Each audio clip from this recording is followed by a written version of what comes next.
Tere hommikust kõik minu lõustaraamatusõbrad ja tuttavad. Tere hommikust tuli, vesi, taevas ja maa. Tere hommikust kosmos ja galaktika. Täna siis lühikene audiovisuaalne mõttelõng ehk iseendaga rääkimine. Looduse helisid ma taustaks ei pane, et nad jällegi ära ei segaks. Ja tahan täna siis puudutada ja mõtiskleda selle üle, miks maailmas toimuvad asjad just nii, nagu nad praegust on. Miks on 2 konfliktikollet juurde tulnud, Kosovo ja Hiina, Taiwan.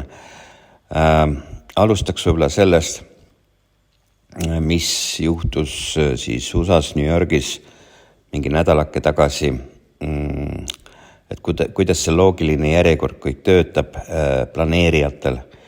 New Yorgis mängiti läbi tuumarünnaku selline võimalus, anti inimestele instruktsioone. Põhisõnum oli see, et nii nagu pauk käib, nii varjuge kohe akende juurest, sest aknaklaasid võivad teid purustada, et visake kohe põrandale pikali sinna ja katke kätega pea ja kuidagi niimoodi või kuskil laua alla või kapi alla. Täpselt selline idiotism kuubis. Sovjeti ajal olid ka kogu aeg sellised soovitused, isegi plakatid ja need brošüürid olid välja antud, et kuidas pikali peab viskama. Ja siis seejärel öeldi, et kui see pauk on ära käinud, siis lülitage televiisor sisse, siis saate edasised instruktsioonid New Yorgis. Kujutage siis ette, kuidas New Yorklasi õpetatakse tuumasõja korral käituma, aga kui haige peab olema see aju, et kui tuumaplahvatus ära käib, et siis televiisor veel töötab, see on Ameerika, midagi teha ei ole.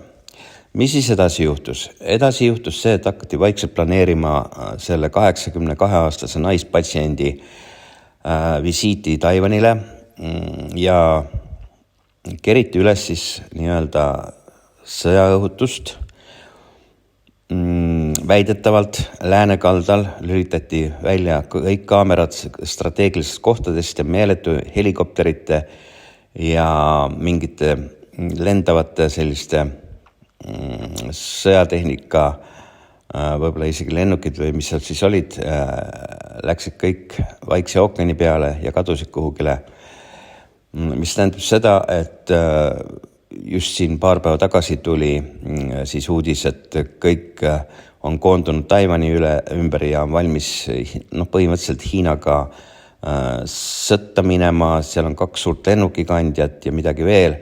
Ehk see on siis selle 82-aastase patsiendi Pelosi nii-öelda turvamiseks, kui see Taiwanile läheb. Ja kogu Ameerika küsib, et milleks see vanatädi sinna läheb, mida ta seal lahendab, et see on puhas provokaator mängurite, suure mängu läbiviijate poolt ette pandud ja eesmärk on siis alustada konflikt Hiinaga, mis tõmbaks Ameerika Ühendriikidest siis tähelepanu kuhugile Aasiasse, Hiinasse, et see on suure mängu üks osa ja tõesti, nii ongi. Hiinlased ütlesid, et kui see Pelosi sinna oma nägu näitab või kui tema lennuk tuleb, me põrmustame ta tuhaks. Ja siis mõned viimased päevad oli siis Ameerika poolt sellised uudised, et jah, ta lendab sinna, aga ta ei lenda. Ta lendab hoopis sinna, aga ta ei lenda Taiwanina. Ta lendab Taiwanina, aga täpselt ei tea, et selline kogu aeg info või pinget üles kruvimine. Ja siis eile õhtul CNN teatas hilisõhtul, et ta lendab kindlasti Taiwanile. Mis tähendabki seda, et täna on siis sõjalise konflikti oht Hiina, Ameerika Ühendriikide vahel kõige suurem. Ja sisuliselt, kui see peaks juhtuma, siis on kindel laks, et 3. maailmasõda on alanud. Väga paljud sellised adekvaatsed analüütikud ütlevad, et sellega siis tõmmatakse ka USA tähelepanu siis Ukrainast ära, et see on Ukrainale väga paha. Aga kujutage ette, kui Hiinaga jamaks läheb, siis miks kõik need tuumasõja need mängud on läbi mängitud ja isegi Venemaal on ju evakueerimine läbi mängitud eelmisel aastal kõik. Et neid ei tehta ju niisama naljalt. Ja siis USAs oli veel selline teema ka, et kuskil kas aasta aega tagasi või vana patsient ise oli rääkinud ja arutanud, et kui elektromagneetiline pomm USA kohal plahvatama panna, siis on kõik telefonid ja kõik asjad rivist väljas. Ja miks nad siis ka seda stsenaariumit läbi mängisid, et kui mitte midagi enam ei tööta, mitte üks telefon, mitte üks elektroonika, olgu ta siis telefoni sees või auto sees seal kapoti all. Ja täheldati ka seda, et väga paljud mingisugused riigitegelased kolisid Floridasse ja on ka seda täheldatud, et tuuakse Floridasse mingisugused konteinerid, mis siis kaitsevad selle elektromagnetilise pommi tagajärgide eest. Seda on inimesed täheldanud, sellest on väga palju internetis räägitud, pilte näidatud, videosid näidatud ja see ei ole mingisugune selline lamemaalase konspiratsiooni teooria. Ma räägin seda, mida siis reaalselt näidatakse, mida reaalselt räägitakse, ka see, mis toimub praegu Hiina, Taiwani vahel. Kusjuures Hiina on ka täielikult sõjaliseks sõjaks valmis. 3 päeva tagasi ta andis nagu personaalse hoiatuse seal kusagil eraldi, et valmistuge sõjaks. Nii et 2 suurriiki on just täna sõjalise konflikti äärel. No, nad ütlesid niimoodi, et see Pelosi lendab Taiwani sõjalennukiga. No milleks seda tsirkus kõike vaja on, öelge mulle. Järelikult on vaja konflikti, järelikult on stsenaarium selline, mis aitaks jälle USA-l oma probleeme, muresid lahendada, sest kus USA on, seal on igal pool sõjaline konflikt taga praegust. Ja vaikselt läheks siis üle Kosovo peale. Kosovos oli ka ju siin üleeile sisuliselt sõjaline situatsioon, kus osapooled siis Serbia, Kosovo mõlemad teatasid, et kohe on konflikt algamas. Ja ÜRO pani vist oma mingid rahuvalveväed juba valvesse ja Euroopa Liit siis torgib seal juba midagi NATOga. Ja jällegi, milleks on vaja seda uut Jugoslaavia versiooni, uut sõda seal Balkani poolsaarel, Kosovos, Serbias, aga Serbia on ju nii-öelda slaavi rahvus, Venemaa partner. Mis siis juhtus? 3 päeva tagasi käis USA riigisekretär Blinken käis Kosovos, pildid kõik internetis üleval ja kujutage ette, peale Blinkeni visiiti läks kohe Kosovo-Serbia vahel konfliktiks. Nii et inimesed, meie partner, suur Ameerika Ühendriigid, need on ju sisuliselt sõjaprovokaatorid, 3. maailmasõja provokaatorid, ükskõik kuhu mingisugune patsient sealt siis nende esiesselonist näo pistab, seal on nii-öelda sõda tagant järgi. Nii et täna siis jälgime hoogsalt või tähelepanelikult pigem, mis juhtub siis Taiwanil. Ma ei tea, mis eile täna on Ukrainas toimunud, aga Lätist jooksid siis sellised uudised läbi, et siis Eesti on tellinud 500 miljoni eest neid Ameerika neid suuri konstruktsioone, neid kahureid, suurtükke, millega siis praegust Ukraina pommitab Vene või tulistab välja need rakette, neid Vene nende ešelonide pihta, mis pidid olema väga head relvad, ilmselt ongi, aga 500 miljonit on Eesti siis eraldanud selleks. Kerige mu lõustaraamatut tagasi, siis leiate selle uudise. Ja ma küsiks, et kas siis tõesti seda pappi on nii palju, et 500 miljonit võiks siis nende uute USA raketisüsteemide peale kulutada ja need Eestisse tassida. Kusjuures, kui te vaatate Ukraina sündmusi, siis Venemaa väidab ja siis maailma meediat juba 2 süsteemi on Vene rakettide poolt ära purustatud, 16 saadeti, 14 on alles. Nii et ükskõik, kuhu need süsteemid tulevad Eestis, need on kohesed sõjalised sihtmärgid ja võite kindlad olla, et sõda Ukrainas või ükskõik, kuidas seda siis nimetame, sest sõda ei ole Ukraina välja kuulutatud, Venemaa ütleb, et see on erioperatsioon. Kõik see sõjaline värk maailmas, vähemalt siin Euroopa kandis ilmselt läheb uuele taktikale. Raketid lendavad, aga keegi ei tunnista, kust raketid lendavad, kes on selle välja saatnud, kust on välja saadetud. Täpselt samamoodi nagu Iisrael pommitas Süürias seal. Ma ei tea keda, täpselt ma ei ole sõjaline ekspert. Ja siis oli väga pikk arutelu, et kus need raketid lendasid. Iisrael pühkis käed puhtaks, ütles, meie ei tea mitte midagi. Me ei ole mingit rakette välja saatnud. Ühesõnaga, kuskilt need tulid kuu pealt, ufod võib-olla saatsid.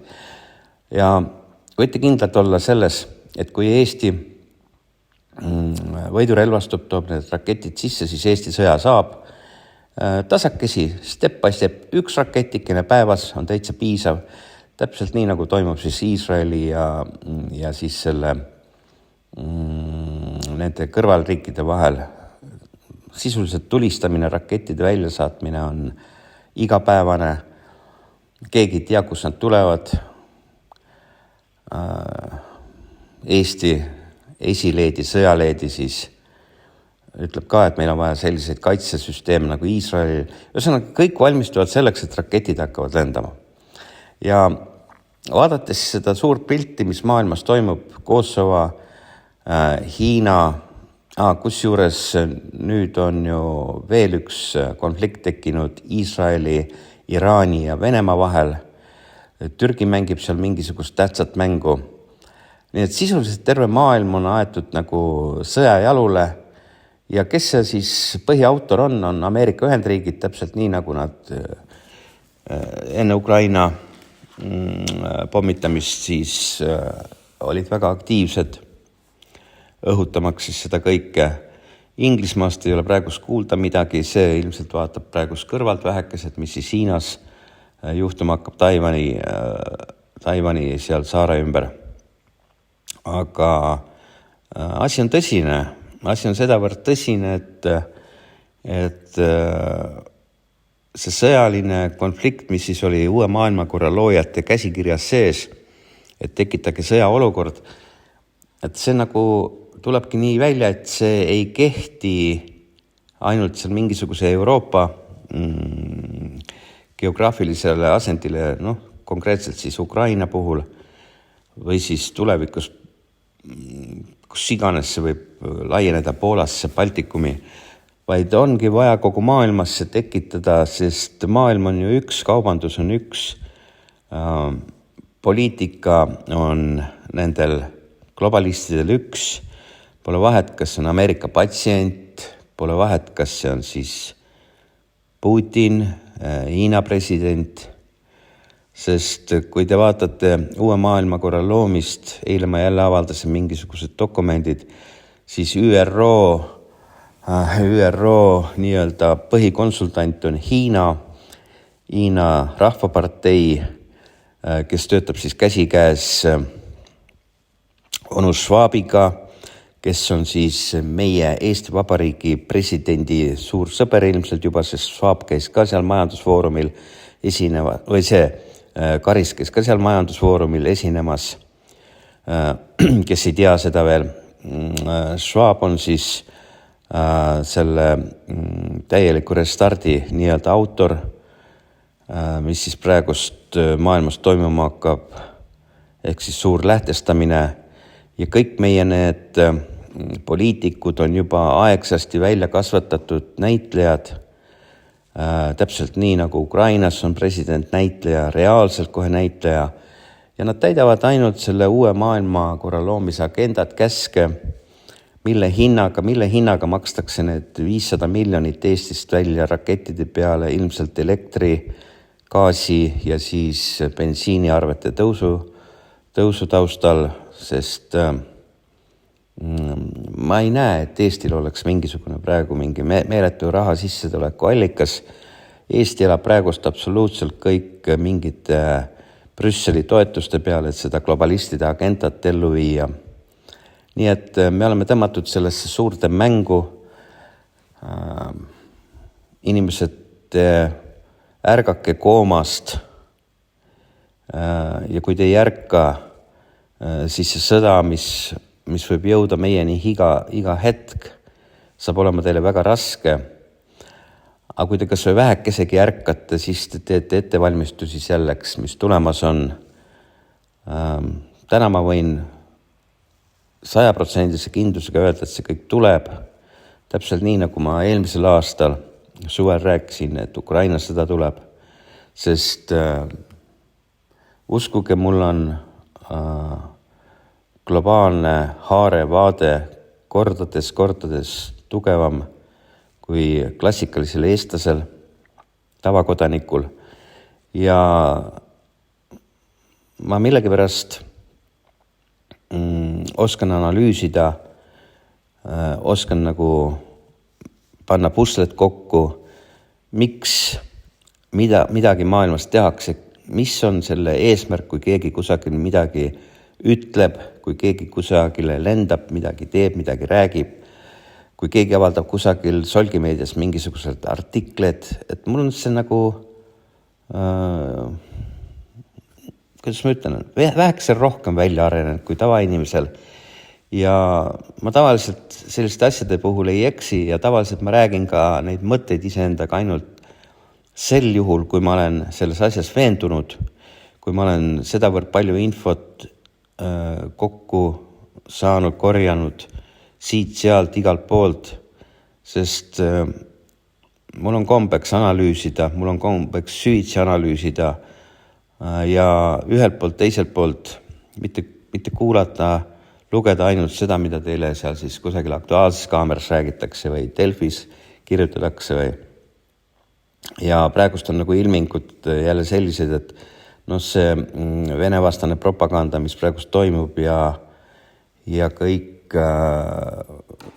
see meedia, infosõda, see on ju nii läbi näha ja nii arusaadav. Et sellepärast ongi kõik need lipu lehvitamised ja need lipuvärvide vahetused siin, see on nii, nagu selline, see on sedavõrd nagu rumal tegu, et aeg oleks nagu hakata mõtlema iseenda peale, Eestimaa peale. Ma olen korduvalt öelnud, et kes sõda tahab, see sõja saab. Aeg oleks lõpetada võidurelvastamine, aeg oleks lõpetada raha kulutamine. Selle 500 miljoniga, milles siis neid rakette ostetakse, sellega saaks ju kompenseerida inimestele gaasiarveid, mida iganes.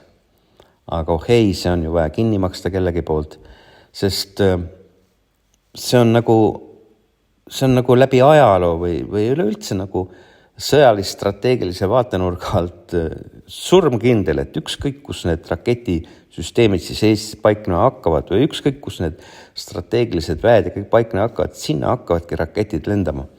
Nii et see on sedavõrd absurd, et tervet maailma aetakse praegust sõja olukorda ja ette on pandud siis mingisugused patsiendid, kes peale 4. süsti põeb Mehhiko õlleviirust. See on ilmselt jälle selle jaoks tehtud, et tuleks 5. ja 6. kokteil, et te saaksite aru, kui tähtis see on, see patsient teeb seda. Venemaal oli ka, Žirinovski ütles, et tal on 8 kokteili sees. Kas ta likvideeriti ära või likvideeritud, Žirinovski oli see mees, kes ütles avalikult välja, et kuna täpselt Ukraina ründamine hakkab, kõik ütlesid, et Žirinovski on hull peast. Mitte üks sõjaline analüütik ei uskunud seda, aga näete, juhtus see ja see oli siis näide kokteilide nii-öelda manustamise hüsteeriast, hurraast. Ma arvan, et patsiendil ka pikka pidu ei ole ja kui see Nancy Pelosi aeti sinna Taiwanile, et hiinakat alla tulistaks või et sellest siis hakkaks konflikt või sõda, ju siis pandi ta tanki, võib-olla on sellest tädikesest, vanatädist vaja lahti saada, kes sedagi teab, sest iga näitleja teeb ükskord oma repertuaari ära ja tema aeg saab otsa. Nii saab ka otsa Eesti näitlejate aeg varem või hiljem, kes on globalistide poolt ette pandud, kes on siis põrandaluse süvariigi poolt ette pandud. Ma räägin globaalse süvariigi kontekstis, sest need, kes töötavad Eesti süvariigis, need ei saa aru, nad mõtlevad, nad teevad väga head ja helget missiooni Eesti rahva tuleviku nimel. Aga ei, see kõik, mida te teete, see jõuab ka teie koduhoovile, see jõuab ka teie konkreetselt rahakotini, teie heaoluni, teie elulise situatsioonini, seda te juba tunnete. Loomulikult nii kaua, kui teil rahakott on eurotoetustes pungil, siis te võite mida iganes teha ja laiutada ja hästi ennast tunda, aga ka see lõpeb ükskord ära, sest kui raketid lendama hakkavad, siis rahal pole enam mingit väärtust, siis on väärtust ainult tuleraudadel ja padrunitel ja toidul ja veel.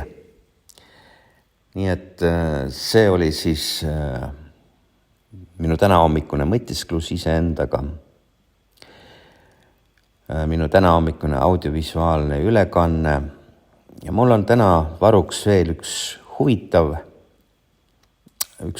teema. Jääge lainele, ehk siis olge valvsad, vaadake, jälgige mu lustaraamatut, ma teen selle ilmselt kusagil lõunapaiku. See on üks sedavõrd huvitav asi, mis paneb ka paljud inimesed võib-olla mõtlema teatud teises kontekstis. Nii et soovin kõikidele ilusat päeva. Meil siin Liivimaal on taevas juba selge, sitapritse pole üle lennanud täna hommikul. Sellised ilusad vatipilved liiguvad Eesti suunal. Ma loodan, et ka Eestis tuleb täna ilus ilm. Ja rohkem ei tahagi midagi öelda täna hommikul, et olge terved, sööge palju vitamiine, tehke sporti võimalikult palju, et vastupidavusvõime ja immuunsussüsteem tugev oleks. Ja kuuleme jälle, kui on õige aeg. Aitäh kõikidele. Ilust päeva.